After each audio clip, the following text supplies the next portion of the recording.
하나님 말씀 봅니다. 로마서 10장 13절 말씀입니다. 신약성경 253페이지입니다. 로마서 10장 13절 말씀 제가 봉독해 드립니다. 누구든지 주의 이름을 부르는 자는 구원을 받으리라. 아멘.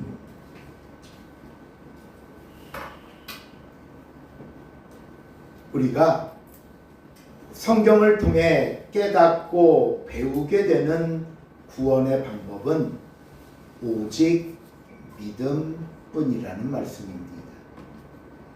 그 어떤 행위도 구원의 조건이 될 수 없고 심지어 하나님께서 직접 주신 율법조차도 아니라고 말씀드렸습니다.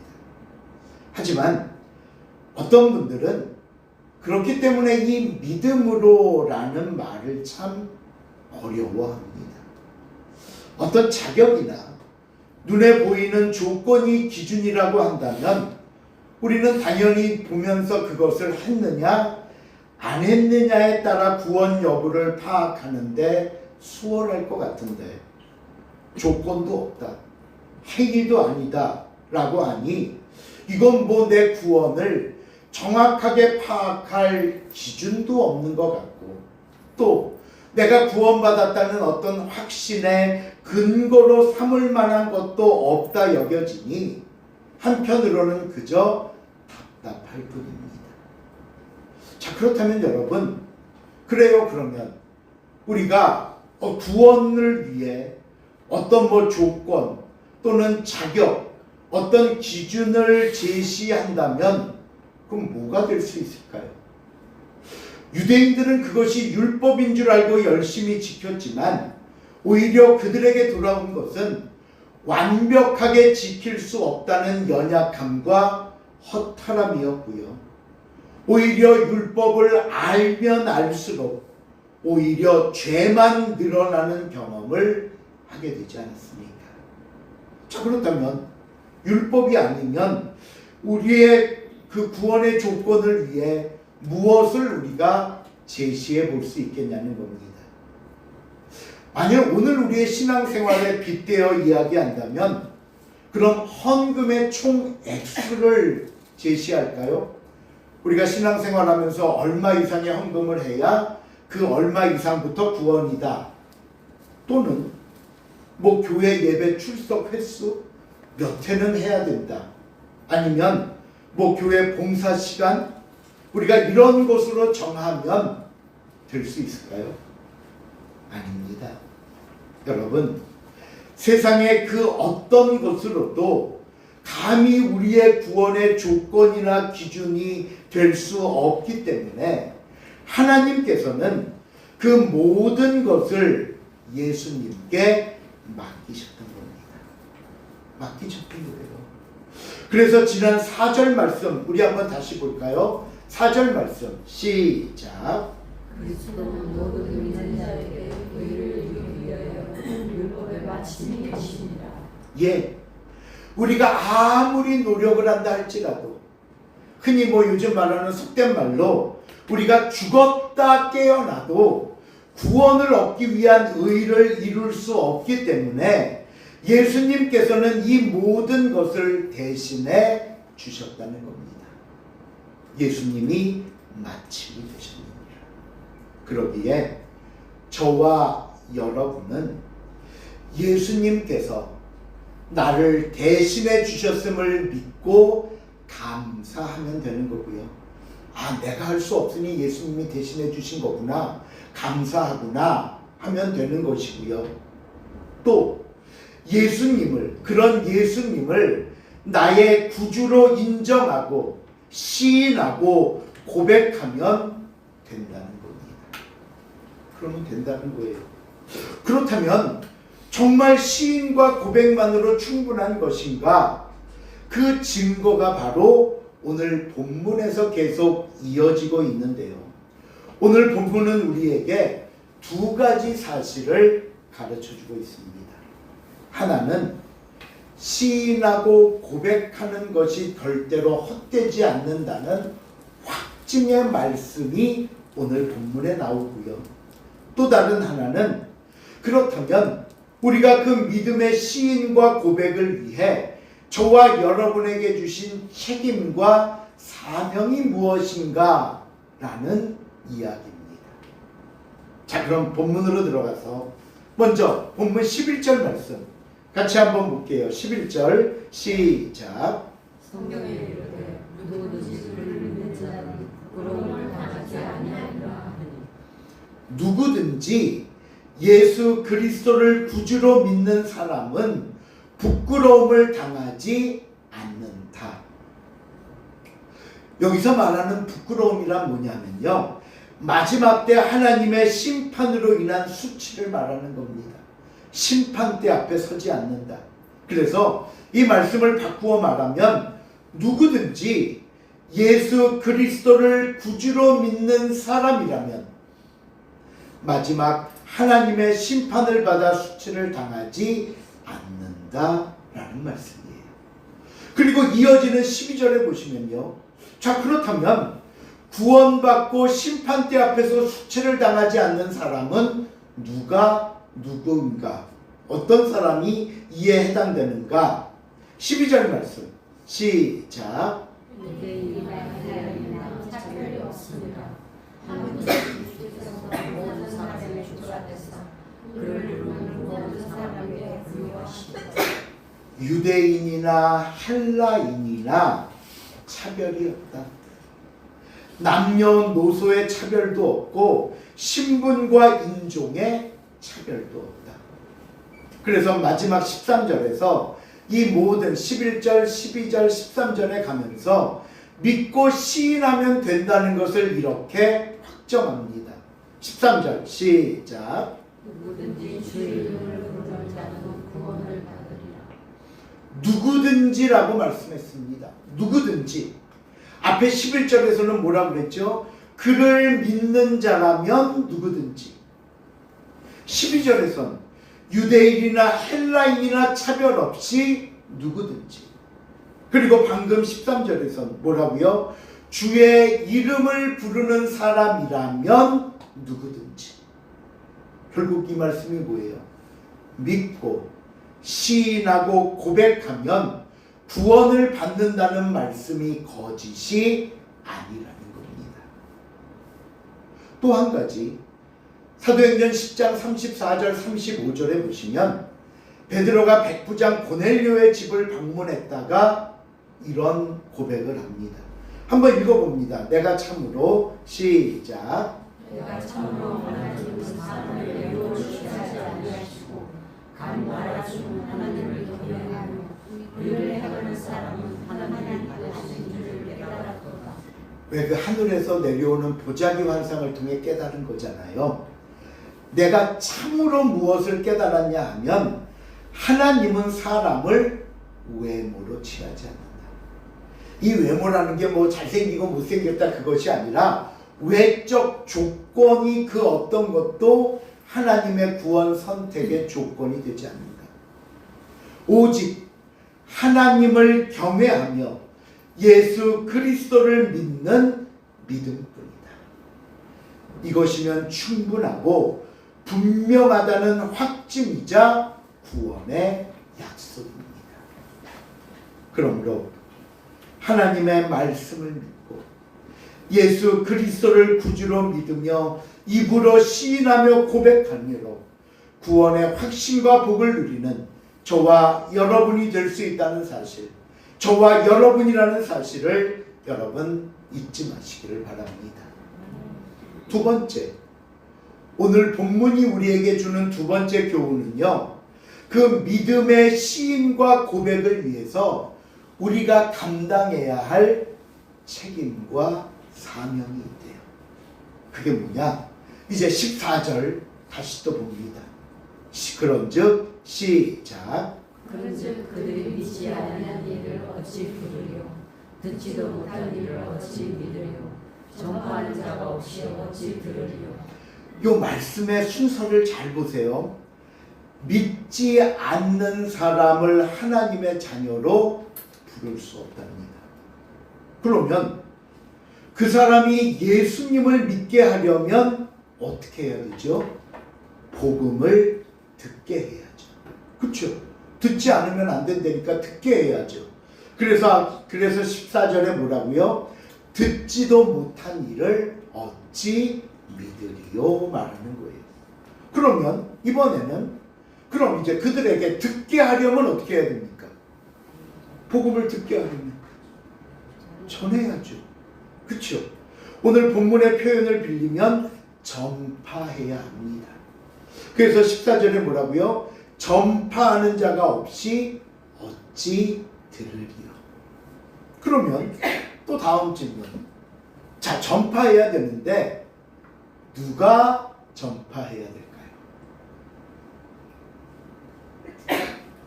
아니, 왜 이렇게 전부 다 남의 일이라 생각하죠? 누가 전파해야 할까요? 정말 내가? 그 다음 15절 앞부분에 보시면 그 누가에 대해서 뭐라고 대답하냐 하면 보내심을 받지 아니하였으면 어찌 전파하리요. 그러니까 이 말씀은 뭐냐면 보내심을 받은 자가 전파해야 된대요. 그러면 약간 우리는 이 말씀에 안도의 숨을 쉬면서 다행이다. 난 암만 생각해도 보내심을 받은 것 같지는 않아. 그러니 그래, 전도의 은사가 있고 전도의 사명이나 열정이 있는 사람이 하면 되는 거야. 나는 그 부분만 되면 막 경기가 일어나고 나는 아니야 라고 생각할 수 있겠지만, 물론 우리 주변에 보면요, 정말 전도를 위해 특별히 사명을 주신 분도 있기는 있는 것 같아요. 그렇죠? 나는 정말 평생, 1년도 아니야, 평생 한번 전도할까 말까인데, 그런 사람들 보면요, 막 수십 명씩 전도하기도 하고요. 그는 만나는 사람마다 부끄럽지도 않은가 봐. 언제 어디서 누굴 만나든 예수 믿으십니까? 예수 믿으셔야죠. 교회 나갑시다. 이런 말들을 아무렇지 않게 먼저 꺼내는 걸 보면, 야, 정말 전도는 아무나 못하는 거구나 라는 생각이 들 때가 있습니다. 그러니 나는 보내심을 받지는 않았나 봐 생각할 수 있지만, 이 말씀이요, 어떤 전도의 사명이나 은사를 가진 사람을 가리키는 게 아니라, 그럼 뭐냐? 이 보내심을 받았다는 말씀은 하나님께서 복음의 문을 열어 주셨다라는 뜻입니다. 복음의 문을 열어 주셨다. 그럼 어디까지 문을 열어 놓으셨느냐? 사도행전에 예루살렘과 유대와 사마리아와 마지막 어디? 땅끝까지 복음의 문을 열어놓으셨습니다. 지구상에 복음의 문이 닫혀 있어서 못 가는 데가 없다는 거예요. 그러기에 저와 여러분이 바라보는 그곳, 저와 여러분의 마음이 닿는 그곳, 때로는 저와 여러분의 발길이 닿는 그 모든 곳에 이미 하나님은 복음의 문을 열어놓으시고 가서 전파하라고 말씀합니다. 그러니 여러분, 우리가 14절, 15절 말씀을 다시 한번 정리하면 이런 뜻이 됩니다. 앞에 화면 보실래요? 너희는 가서 전파하라. 그러면 너희가 전파하는 그 복음을 통해 예수 그리스도가 구주라는 사실을 사람들이 듣게 될 것이고, 그 듣는 사람들 중에는 예수 그리스도를 구주로 영접하고 믿음을 가지는 사람들이 생기게 될 것이다. 내가 그런 사람들을 불러 내 자녀로 삼으리라. 예, 이 기적과 같은 역사, 이 위대한 사역은 저와 여러분의 복음 전파를 통해 시작되고 완성된다는 사실을 여러분 잊지 마시길 바랍니다. 그래서 그 15절 하반절에 보면요, 이렇게 귀하고 이렇게 값진 사역이고 책임이고 사명이기에 뭐라고 말씀이 이어지는가 하면 아름답도다, 아름답도다. 좋은 소식을 전하는 자들의 발이여 함과 이 말씀은 이사야 52장 7절 말씀을 인용해 온 건데, 이사야 52장에 가면 원본의 말씀이 이렇게 되어 있습니다. 읽어볼까요? 좋은 소식을 시작. 좋은 소식을 전하며 평화를 공포하며 복된 좋은 소식을 가져오며 구원을 공포하며 시온을 향하여 이르기를 내 하나님이 통치하신다 하는 자의 선을 넘는 발이 질그야 한다. 우리가 전하는 것은 좋은 소식이랍니다. 이 복음이라고 할 때 복자가 복된 소리라는 얘기잖아요. 복음.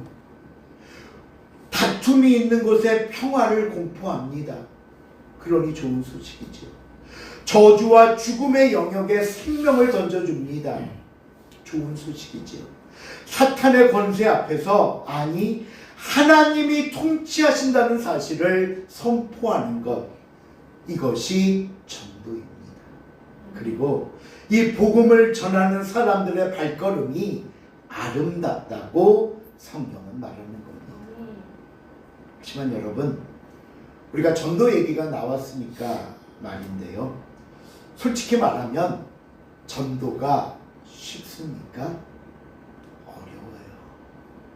또 전도하다 보면요, 참 속상한 일도 많습니다. 기껏 약속해놓고 안 나타나는 건 다반수고요. 아무리 교회 가자고 말하고 예수님 믿으라고 말해도 안 듣습니다. 아니 왜 이렇게 좋은 예수님을 안 믿으려고 하는가? 때로는 답답하고요. 때로는 속상하고요. 아니 화가 날 때도 있습니다.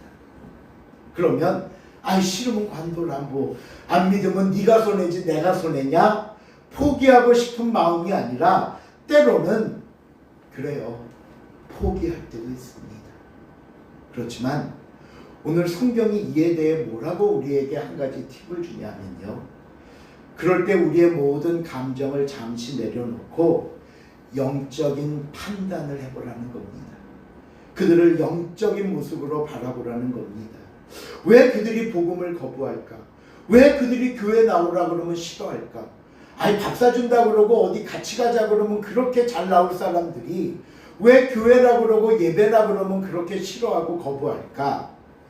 고린도전서 2장 14절에 보니까 그런 모습을 이렇게 설명하고 있습니다.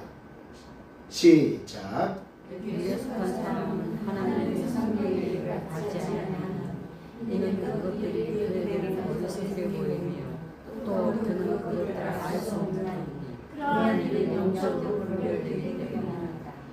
육에 속한 사람은 이라는 말은 예수 그리스도를 믿지 않는 소위 세상 사람들을 말합니다. 세상 사람들이 볼 때는 하나님의 일, 성령의 일, 이런 거창한 얘기 다 빼고 우리가 신앙생활하고 교회 생활하는 것이 어떻게 보이며 어리석게 보인답니다. 뭐 저렇게 교회 열심히야? 뭐 저렇게 교회 목매달고 살아? 아니 교회 또 헌금은 왜 이렇게 많이 해? 도무지 우리의 모든 이 신앙생활이 이해가 되지 않아요. 그들이 볼 때. 근데 왜 그런다고요? 그러한 일은 영적으로 분별하기 때문이라. 그들의 세상적인 생각, 세상의 판단, 하나님 없는 기준으로 볼 때는 도저히 이해하고 받아들일 수 없는 영적인 세계에 이르기 때문입니다. 그러니 그들이 단순하게 내가 밉다, 내 말 안 들으니 싫다 라고 생각하지 말고 지금 내가 그 사람의 한 영혼을 놓고 단순히 눈에 보이는 그 사람이 아니라 그를 잡고 있는 사탄과 영적인 전쟁을 하고 있음을 기억하시기 바랍니다. 영적 전쟁을 하는 거예요. 이 치열한 영적인 전쟁에서 승리해야만 그 영혼을 구원할 수 있다는 걸 잊어서는 안 되는 겁니다. 단순히 내 말 안 듣는 게 아니라 영적인 것에 사로잡혀 전쟁 중인 겁니다. 또 한 군데 볼까요? 고린도전서 1장 21절 말씀입니다. 같이 읽어봅니다. 시작. 하나님의 지혜가 있어서는 이 세상이 자기 지혜로 하나님을 알지 못하므로 하나님께서 전도에 미련하고서 믿는 자들을 구하시기를 기뻐하시다. 세상 사람들이 근거하고 말하는 어떤 과학이라는 것, 경험이라는 것, 때로는 철학과 이성을 앞세우며 하나님의 지혜를 조롱한대요. 무슨 말도 안 되는 소리야. 그게 신학이야? 그게 하나님이야? 증명할 수 없잖아. 과학적으로 안 되잖아. 그게 어떻게 이성적으로 가능하다는 얘기야. 그러니 과학으로 증명되지 않는다고, 합리적이지 않다고 그들은 무조건 거짓이라고 판단합니다. 이 세상이 자기들의 지혜로, 세상의 지혜로는 하나님을 알지 못하기 때문이다. 그래서 하나님은 전도를 통해 저와 여러분을 그들에게 보내셔서 그들에게 복음 전하게 하심으로 그들을 하나님께로 인도하고 구원하시기를 기뻐하셨다고 말씀하는 겁니다. 그러므로 여러분, 실망하지 말고 부지런히 복음 전하시기 바랍니다. 우리의 감정 왜 속상하지 않습니까? 왜 때로는 답답하지 않겠습니까? 하지만 그런 우리의 생각조차도 만일 우리의 그런 판단으로 우리가 에잇하고 전도를 중단하면 그 순간 바로 사탄에게 넘어간 것이고 그 대상자의 영혼을 구원하기에 실패한 것이기 때문입니다. 그래서 바울은 디모데후서 4장 2절에 보니까 앞에 1절에서 내가 엄히 명하노니 말씀을 전파하라 하고 나서 이어지는 2절에 뭐라고요? 범사에 무엇으로? 오래 참음으로. 이거밖에 없는 것 같아요. 오래 참음으로, 가르침으로 경책하며 경계하며 권하라. 뭐 어떻게 하겠어? 참아야지. 어떻게 하겠어? 한 번 더 얘기해 봐야지. 예. 마지막 이어지는 4장 5절에서는요. 너는 모든 일에 신중하여 고난받으며 전도자의 일을 하며 내 직무를 다하라 말씀합니다. 그러므로 오늘 저와 여러분이 분명하게 기억해야 할 것이 있습니다. 여러분, 나를 통해 그들을 예수 믿게 하실 겁니다. 누구를 통해? 나를 통해. 또 나의 가르침을 통해 그들의 믿음이 자라게 하실 겁니다. 누구의 가르침? 나의 가르침. 말씀을 맺습니다. 오늘 성경은 우리에게 누구든지 주의 이름을 부르는 자는 구원을 얻는다고 말씀했습니다. 하지만 이를 위해서 저와 여러분에게 맡기신 책임과 사명이 있다고 그랬죠. 전파하는 사람이 없이 어찌 들으리요? 믿는 사람이 있을 수 있겠느냐?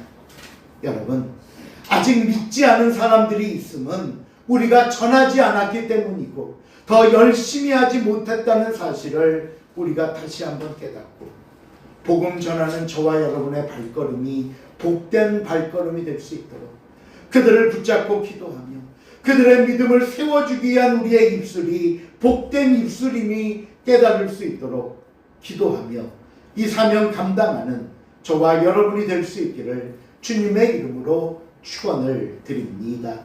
기도하시겠습니다.